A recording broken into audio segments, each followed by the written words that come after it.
मैं Aryan Yadav SSIC inter college Kanakpur online classes में सभी बच्चों का स्वागत करता हूं। कक्षा 12 विषय है भौतिक विज्ञान, अध्याय 9 चुंबकीय क्षेत्र में चुंबकीय द्विध्रुव पर आधारित अंकित प्रश्न दिया जा रहा है। तो पहला आपका अंकित प्रश्न है 50 फेरे तथा 10 सेंटीमीटर त्रिज्या की एक वृत्ताकार कुंडली का तल 0.5 टेस्ला के चुंबकीय क्षेत्र में 30 अंश का कोण बनाता है। कुंडली पर कार्यरत बल या घूर्ण का मान ज्ञात कीजिए। तो प्रश्नानुसार प्रश्न में दिया गया है कुंडली में फेरों की संख्या n बराबर 50 है। कुंडली में फेरों की संख्या n बराबर 50। धारा I बराबर 10 एम्पियर दिया गया है। इसको नोट कर लिया गया कि धारा I बराबर 10 एम्पियर। फिर आपके प्रश्न में चुंबकीय क्षेत्र की तीव्रता कैपिटल B का मान दिया गया है 0.5 टेस्ला। कोण थीटा बराबर 30 अंश दिया गया है। वृत्ताकार कुंडली की त्रिज्या R बराबर 10 सेंटीमीटर है।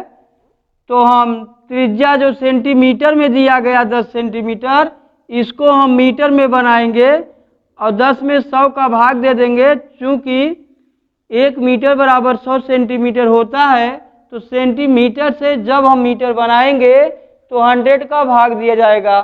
0 में 0 कट जाएगा, 1/10 बचेगा। जब हम 1 में 10 का डिवाइडेशन करेंगे तो 0.1 मीटर आएगा। कुंडली पर कार्यरत बल या घूर्ण टाउ का मान हमें ज्ञात करना है। तो हम जानते हैं कि कुंडली पर कार्यरत बल या घूर्ण टाउ बराबर NIAB साइन ऑफ थीटा होता है। तो बच्चे ध्यान देंगे, यहाँ पे N आपके कुंडली में फेरों की संख्या है, I आपकी धारा है, A वृत्ताकार कुंडली का क्षेत्रफल है, B चुंबकीय क्षेत्र की तीव्रता है, थीटा कोण है। तो जो प्रश्न दिया गया है उसमें वृत्ताकार कुंडली का क्षेत्रफल नहीं दिया गया है। यहाँ पे हम वृत्ताकार कुंडली का जो क्षेत्रफल होगा वह होता है पाई आर स्क्वायर। जैसा कि आप जानते हैं कि वृत्त का क्षेत्रफल होता है पाई आर स्क्वायर। हमारी कुंडली वृत्ताकार है, इसलिए वृत्ताकार कुंडली का क्षेत्रफल पाई आर स्क्वायर होगा। तो A के स्थान पे हम पाई आर स्क्वायर रखेंगे। तो आपको मिलेगा टाउ बराबर NI। A के स्थान पे रखेंगे pi R square B sine of theta. तो N का मान 50 रख दिया जाएगा, I का मान 10 एम्पियर है, 10 एम्पियर रख दिया गया। पाई का मान होता है 3.14, R का मान है 0.1, इसका वर्ग कर दिया जाएगा, इंटू B है 0.5 रख दिया गया, into sine of theta, theta के स्थान पे 30 अंश। तो ये मिला है आपको 50 इंटू 10 इंटू 3.14, 0.1 का होल स्क्वायर इंटू 0.5। साइन 30 अंश का मान 1/2 होता है। 2 से डिवाइडेशन कराएंगे, यहाँ 25 आ जाएगा। 25 का गुणा 10 में कराएंगे 250 हो जाएगा। 25 दहम्मा 250 इंटू 3.14, 0.1 का वर्ग करेंगे बच्चों तो 0.01 होगा, इंटू 0.5। इसका पुनः मल्टीप्लाई कराएंगे 250 इंटू, देखिए इसका गुणा करेंगे 314 हुआ।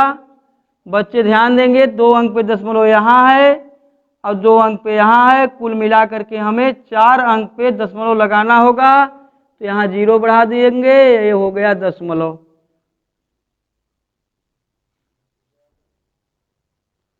इंटू 0.5। पुनः इसका हम गुणा कराएंगे, 250 इंटू 5 का गुणा इसमें करेंगे तो 5 चौके 20, 5 एकम 5 2 7, 5 तिहाई हुआ 15, 5 अंक पे दशमलव लगेगा, हमें 4 अंक प्राप्त हो रहा है, इसलिए यहाँ 0 मान लेंगे। 5 अंक हो गया, यहाँ 0 लगा दिए, 0.01570। जब इन दोनों का हम मल्टीप्लाई करेंगे तो मल्टीप्लाई करने पर हमारा आएगा 3.92 न्यूटन मीटर।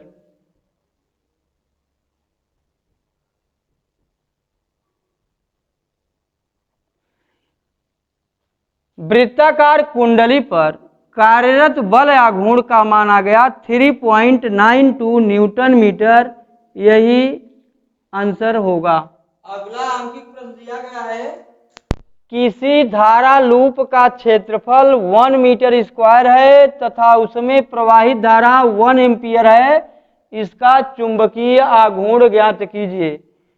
तो प्रश्न में दिया गया है प्रश्नानुसार धारा लूप का क्षेत्रफल एक का मान दिया गया 1.0 मीटर स्क्वायर। प्रवाहित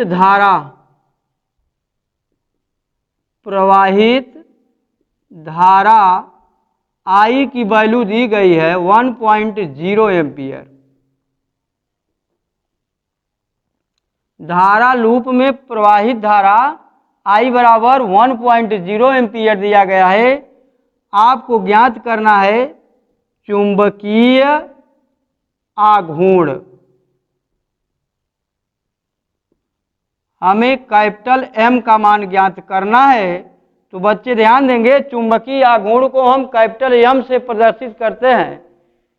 तो यहाँ फार्मूला लगाएंगे कि हम जानते हैं कि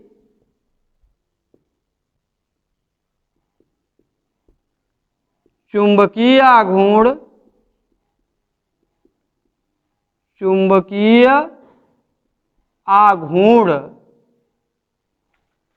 M बराबर होता है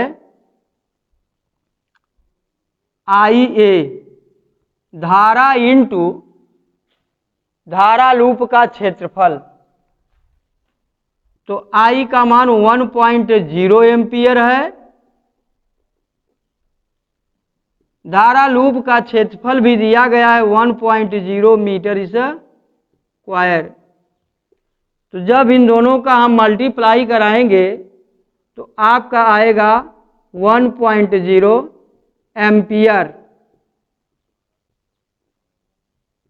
metre square, ampere metre square.